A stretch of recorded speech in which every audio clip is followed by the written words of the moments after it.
오늘도 하나님의 은혜가 여러분 모두에게 함께 하시기를 바랍니다. 네, 우리 원당 상가에 교회를 개척하셨다가 우리 가까운 인근에 서정마을 쪽에 5,000평 땅을 구입해가지고 목회를 잘 하시다가 은퇴하신 우리 전성재 목사님과 사모님이 오늘 예배에 참석을 하셨는데요. 미리서 얘기하면 우리 찬양대가 떨어가지고 찬양 잘 못할까 봐서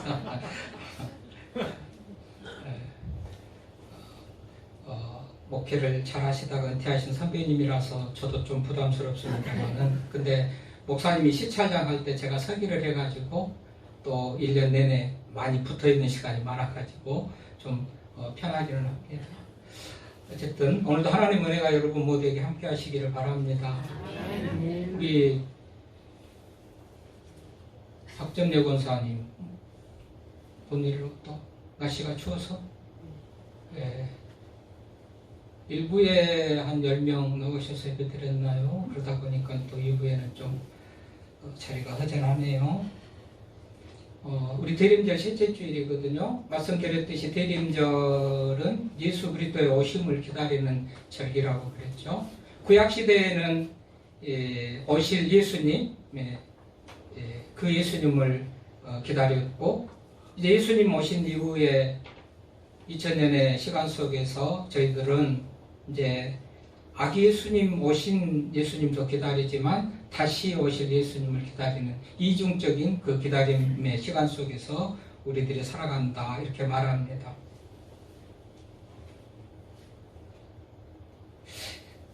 그 이제 예수님을 오실 예수님을 기다리잖아요.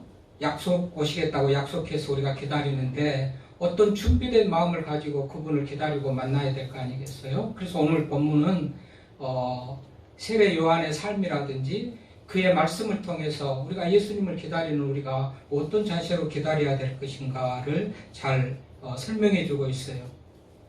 오늘 우리가 오실 그분을 기다리는데 그분이 누구라고 오늘 1절에서 아주 모든 것을 축약적으로 잘 설명해 주는 그런 말씀, 마가라는 사람이 마가복음을 기록할 때 기다리는 그분이 누구냐 잘 설명을 해줍니다. 1절 보니까 하나님의 아들 예수 그리스도의 복음의 시작이라 그랬어요. 하나님의 아들이래. 하나님의 아들을 우리가 기다리는 거예요. 그리고 예수 그리스도의 복음의 시작이라 그랬는데요. 뭐뭇의, 이거는 맞아하면 뭐뭇의 영어 오브, 이거는 소유격이기도 하지만 동격이기도 해요. 그러니까 예수 그리스도의 복음이다라는 것은 예수가 복음이기도 하고 또 예수에게 속한, 맞아하면 복음, 그러니까 소유격과 동격을 같이 가지는 그런 의미의 단어인데, 예수 그리스도의 복음, 예수에게 속한 복음 또는 예수 자신이 복음이다, 그분을 우리가 기다린다, 지금 그런 얘기예요. 그러니까 얼마나 이 사실을 생각해 보면 기쁘고 기다려지고 감사한지 몰라요. 왜요? 오실 그분이 하나님의 아들이시고 복음이신 분이기 때문에. 복음, 예수 그리스도의 복음, 또 소유격이면서 동격인 그 복음은 예수님이 복음이라는 거예요. 이 복음은 말 그대로 복된 소식이거든요. 복된 소리, 복된 소식, 굿 뉴스라고도 그러잖아요. 이거 헬라어로 유앙겔리온이라고 그래요, 이 복음을. 근데 이 유앙겔리온이라는 이 복음은 당시 사회에서 통용될 때 언제 쓰여지는가? 황제의 아들이 태어날 때 기쁜 일이잖아요. 축하할 일이에요. 이 황제의 아들이 태어났다, 이 말을 할 때 사람들이 유앙겔리온, 기쁜 소식을 전했던 거예요. 황제가 전쟁에 나가서 우리나라가 승리했다, 로마가 승리했다, 그렇게 기쁜 소식을 전할 때도 유앙겔리온, 기쁜 소식 전합니다. 여러분 들으세요. 황제의 생일에, 황제 아들의 출생에, 황제 아들이 출생해서 그 아들이 이 나라를 또 지금과 같이 잘 다스려 갈 것에 대한 그런 어떤 기대를 가지고 기쁜 소식, 우리가 전쟁에서 이겼다라고 할 때 그 기쁜 소식, 그 소식을 전하는 사람들이 유앙겔리온, 유앙겔리온, 기쁜 소식입니다, 이렇게 전했다는 거죠. 근데 이 마가는 그 복음이 바로 예수 그리스도라고 얘기하고 있어요. 기쁜 소식이라는 거예요. 여러분 슬픈 소식, 걱정된 소식 가지고 오는 그분이라면 우리가 기다리고 싶지 않지요? 만나고 싶지 않지요? 근데 그분은 기쁜 소식을 가져오는 분이래요. 복음이라고 그랬잖아요. 예수 그리스도의 복음의 시작. 그래서 우리가 그분을 기다리는 거예요. 기쁜 소식을 가져오니까.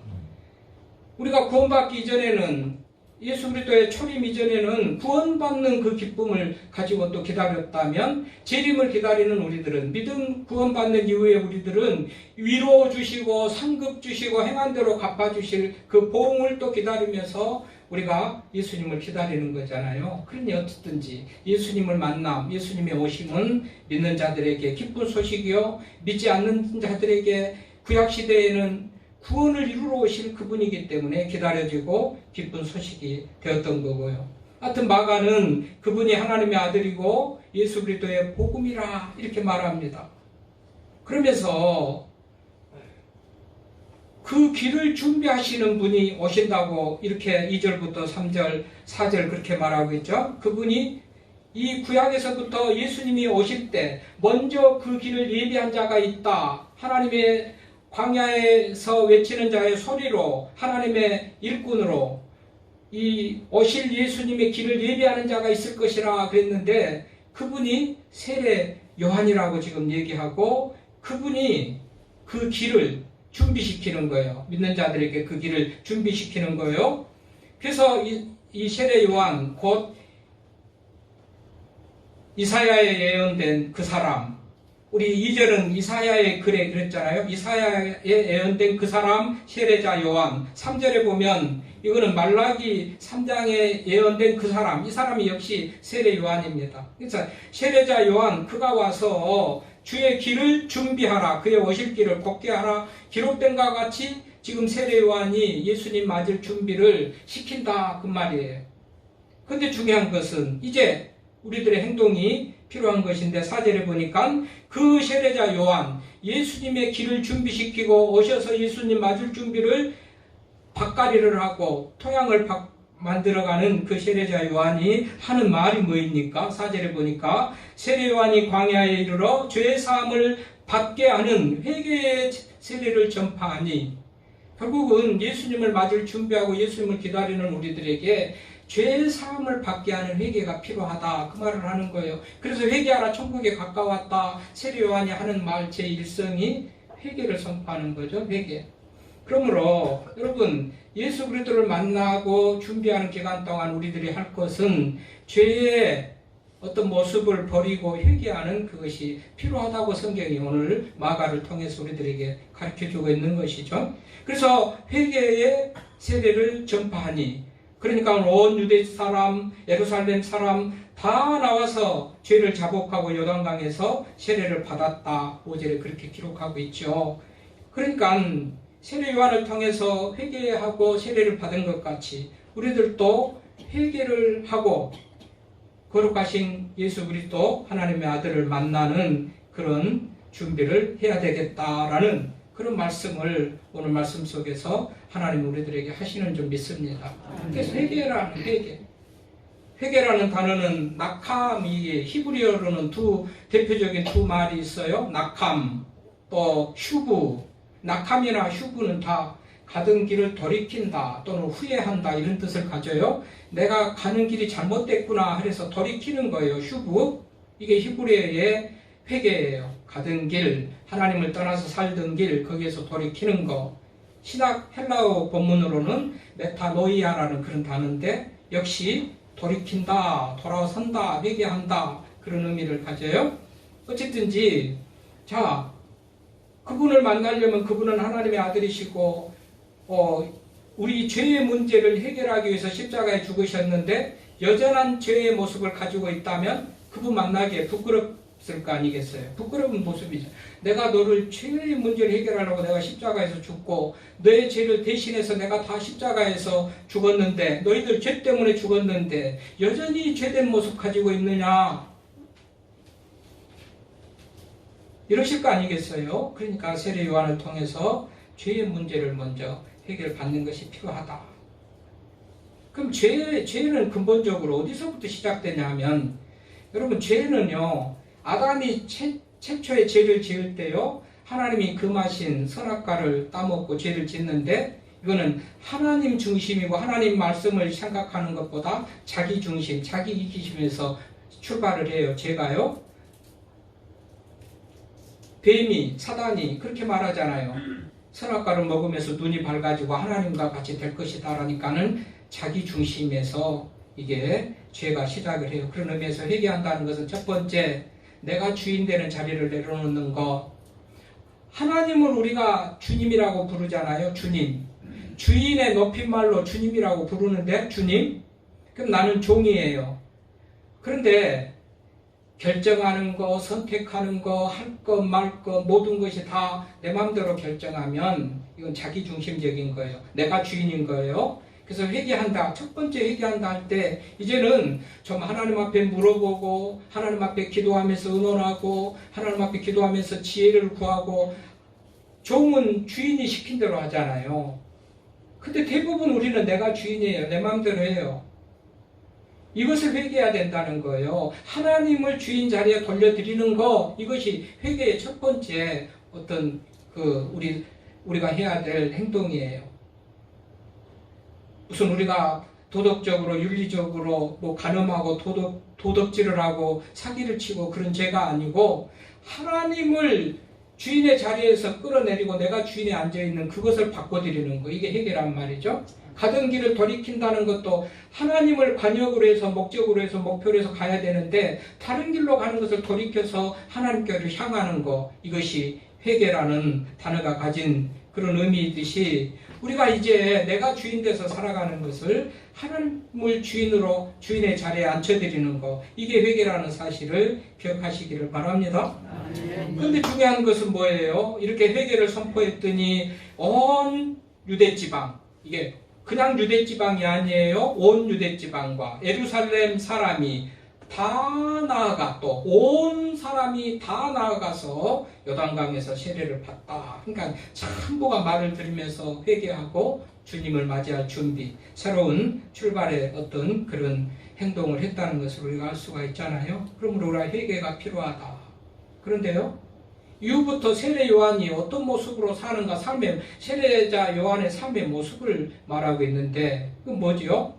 세례 요한은 말만 그렇게 하고, 너희만 그렇게 하고, 말로만 그렇게 하는 게 아니고, 솔선수범함으로써 세례 요한은 예수님을 맞이할 준비로 사는 그 삶의 모습을 얘기하고 있어요. 여러분, 6절에서부터 보니까 요한은 낙타 털옷을 입고 허리에 가죽들을 띠고 메뚜기와 석청을 먹었더라. 이건 일반적인 사람들이 사는 모습은 아닙니다. 여러분, 구약 성경에 보면 사람들이 회개하고 하나님의 은혜를 구할 때요, 굵은 베옷을 입고 재를 뿌리면서 그야말로 금식하면서 하나님 앞에 기도했어요. 한마디로 노숙자 같은 모습으로 해요. 그래야 하나님께서 불쌍히 보시고 응답해 주시겠잖아요. 그러니까 굶어요. 많이 먹지도 않아요. 굶으면서 베옷을 입어요. 베옷이라는 것은 옛날에 우리가 옛날 유교식 장례를 치를 때 삼베옷은 얼마나 몸을 껄끄럽게 하고 막 불편한지 몰라요. 조금만 움직여도 쓰라리고 막 그런 거예요. 그러니까 회개하는 모습을, 자기를 고통스럽게 하면서 힘들게 하면서 하나님의 은혜를 구하는 게 그런 모습으로 구약의 사람들이 회개하는 모습을 보이는데, 어쩌면 지금 요한의 복장과 먹고 생활하는 그 모습이 그런 것과 같아요. 약대 털옷이라고 그랬잖아요. 오늘 낙타 털옷을 입었다. 여러분, 낙타 털옷이라는 것은, 여러분,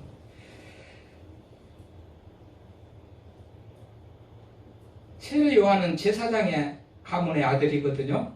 평민들도 입는 일반 천으로 된 옷을 얼마든지 입을 형편도 되고 입을 자격도 되고 그렇게 입고 살만한 그런 사람인데, 오늘 낙타 털옷을 입었다. 가장 가난한 사람들, 서민들, 이것도 거칠게 엉성하게 만들어진 옷입니다. 거칠게 엉성하게 만들어진 옷.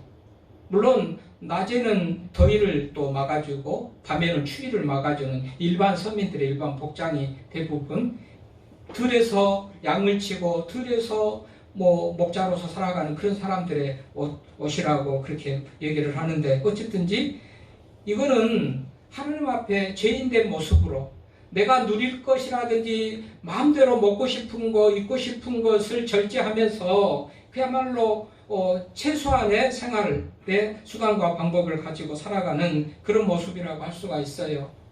죄인인데 회개하는 모습으로 주님을 기다리는데 이런 정도는 돼야 될, 잘 먹고 잘 입고 잘 누리면서 예수 그리스도를 기다리는 것, 그런 자세가 아니고 절제하면서 고생하면서 고달프더라도 고생스럽더라도 굶는 것도 제대로 못 먹을지라도 그러면서도 이렇게 조잡한 가난한 자들이 있는 낙타 토롯을 입고 예수님을 기다린다. 요한이 그렇게 삶을 살았다는 거 아니겠어요? 낙타 토롯을 입고 허리에 가죽띠를 띠고 메뚜기와 석정을 입었다. 그런 회개하는 자의 모습으로, 죄인의 모습으로 예수 그리스도 그분이 사실 때 그런 모습으로 사셨잖아요. 그분이 사실 때 하늘 보좌를 버리고 하나님이시만 이 땅에 인간의 모습으로 입고 오셔서 우리 권 집사님 기도한 대로 마국간에서 태어나셔서 섬기고 그야말로 가난한 자들의 친구가 돼서 사셨던 그 모습을 가졌고 그런 삶을 사셨던 예수님을 만날 것인데 잘 먹고 호의호식하고 잘 입고 잘 살고 그러다가 만나면 그게 하나님이 예수님께서 좋아하신 모습이 아닌 거죠. 그러니 세례자 요한은 낙타 토롯을 입고 석청과 메뚜기를 먹으면서 이거는 일반 사람들보다도 최소한의 어떤 가난한 사람들이 사는 그 모습으로 살다가 예수님을 그 길을 준비하고 예비하는 그 삶의 모습이 그랬다는 거예요. 성도들에게 회개하라고 가르치면서 본인도 회개하는 자의 모습으로 그렇게 살았던 것이죠. 그러면서 세례자 요한은 겸손한 사람 모습을 보입니다. 자기를 낮추면서 겸손한 자의 모습. 당시 세례 요한은요, 예수님이 오시기 전에 세례 요한은 제자들도 많았고 추종하는 사람들도 많았고 혹시 구약에 예언된 메시아가 이분 아닌가 할 정도로 사람들이 관심을 끌고 능력 있게 말하고 이랬던 거예요. 내가 메시아다 해도 사람들이 다 속을 수 있고 모두가 다 그 무릎에 무릎을 꿇을 수 있는, 발 앞에 무릎을 꿇을 수 있는 그런 사람이 세례자 요한인데요. 세례자 요한은 예수님을 높입니다. 나는 무릎을 꿇고 엎드려서 신발끈을 풀기도 감당하지 못할 정도로 그는 능력 있는 사람이다. 그래서 능력이 많으신 이가 내 뒤에 온다. 예수님을 능력 있는 자로. 그리고 본인은 물로 세례를 베풀지만 내 뒤에 오시는 분, 예수님 그분은 성령으로 세례를 베풀 자라고 하면서 자기하고 게임도 안 되게 능력과 어떤 권위가 하나님의 아들인 그분을 그렇게 높이는 것이잖아요. 그러니까 맞이할 우리 준비, 우리가 예수님을 기다리고 만날 그런 대림절 기간을 지날 때 우리는 좀 더 회개하는 심령을 가지고 죄에 대해서는 회개하고 거룩한 삶을 살도록 그렇게 좀 더 말씀의 기준을 삼고 살아가는 그런 우리의 모습이 필요하고, 입고 먹고 누리고 사는 그런 모습에서도 좀 더 절제하고 가난한 자의 모습으로 살고, 대림절은 늘 이 보라색을 이렇게 하는데요, 이거는 고난의 어떤 의미를 상징하는 색이에요. 고난. 그냥 요즘 성탄절 연말이라고 세상 사람들은 그야말로 부어라 마셔라 하고 뭐 난리를 치지만 우리 성도들은 그 기간에 좀 더 거룩한 그런 모습으로 절제하면서 사는 그런 기간이에요. 왜 그분을 기다린다고요? 복음이니까. 그에게 기쁜 소식을 가져오는 그런 하나님의 아들이시고 우리의 구원자 되시니까 그분을 기다려요. 세례자 요한이 그래서 회개하고 세례를 받으라고 기다리며 그분도 그런 모습으로 사셨고, 그분은 다시 한번 능력자이시고 성령으로 세례를 베푸는 사람들과 차원이 다른 하나님의 능력을 가지신 분이다, 이렇게 말해요. 그러니까 우리가 그분을 기다릴 만한 분인 거죠. 이런 준비된 마음의 자세로 또 삶으로 살다가 기쁨으로 예수님 만나고 우리의 삶 속에서 좀 더 평안과 기쁨이 넘치는 우리의 삶이 될 수 있기를 바랍니다. 하나님 감사합니다.